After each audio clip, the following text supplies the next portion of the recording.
Assassin's Creed Origins was a fresh start for the series. I talked about its game world and how it succeeded for me to feel like a living world in the last video.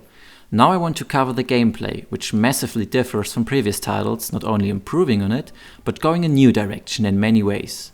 More specifically, I want to talk about the combat and many subtle improved gameplay mechanics of Origins. The gladiator enters the arena! The combat in Assassin's Creed Origins shifted from the Arkham-style crowd control towards a smaller, more focused fighting style, concentrating on one or two opponents. It's a trend seen in other titles as well, like the new God of War, as fighting systems and especially the camera move in, getting closer and more personal. I find it fitting in RPGs. In most of these games you customize your character, and this way you actually get to see and feel more connected to him. And it fits in Origins as well, as it also shifts from an action title towards an action role-playing game, both in combat and other gameplay mechanics. You have character and weapon stats, as well as their subsidiary levels, crafting, different loot, and a skill tree affecting combat. There are different weapon types, categories and rarities, each possessing different attributes and resulting in varied fighting styles. Many draw comparisons to the Dark Souls series and aren't far off doing so. Melee combat has a light and heavy attack, a blocking mechanic, power attacks, and a counter system relying on timing. Combos result out of these actions, differentiating in each weapon category. Swords, daggers, maces, battle axes, and warhammers complement different playstyles. You can not only see, but also feel the difference in movement, timing, and damage, trying to find your own favorite. Ranged combat has also seen an overhaul, with different types of weapons and attributes finding their way in the game as well. They result in the same different playstyles as in melee combat, each category offering something else. There are predator bows with low ammo but high zoom and damage output. There are light bows firing at high speed but with low damage, warrior bows shooting a quiver of arrows at the same time, and hunting bows offering something in between. The ties to Dark Souls are clearly visible. You can carry an infinite number of weapons and materials, while only equipping a certain number for adapting to changing situations. Combat is up close and personal, feeling brutal but satisfying, with slow motion headshots and combat finishers.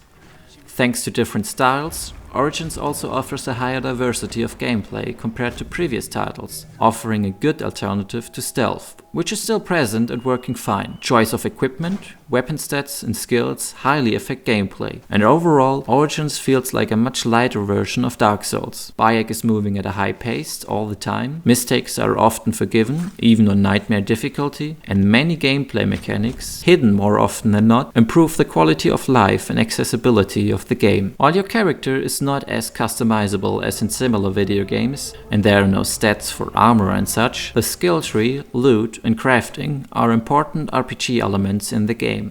It's obvious that combat received most of the attention as it changed the most, but now I want to talk about the different gameplay mechanics in Origins I encountered while playing, which might seem more hidden but worth a mention for their contribution, making it a better and more refreshing game than previous entries of the series.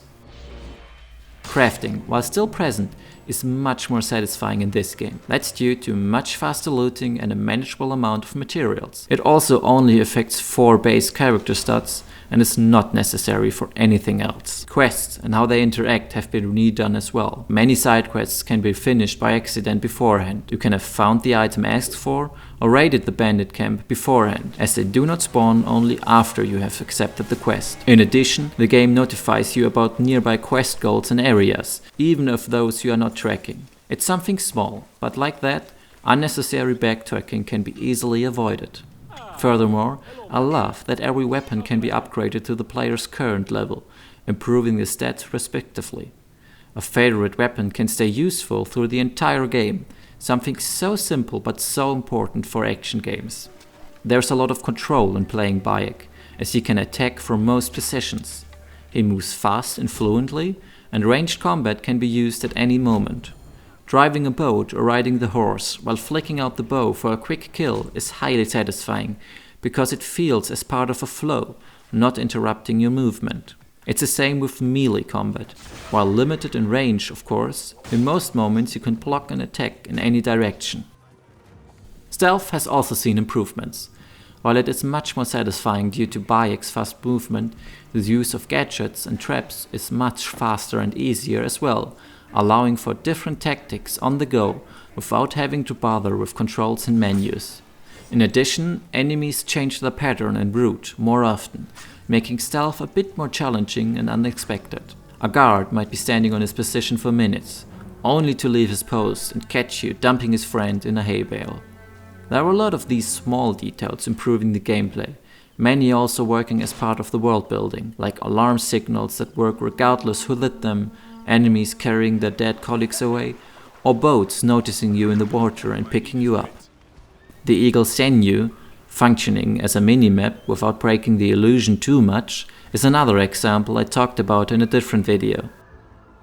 With many gamers talking about Far Cry 5 these days, I still find Origins to be worth remembered, as it holds up in 2018.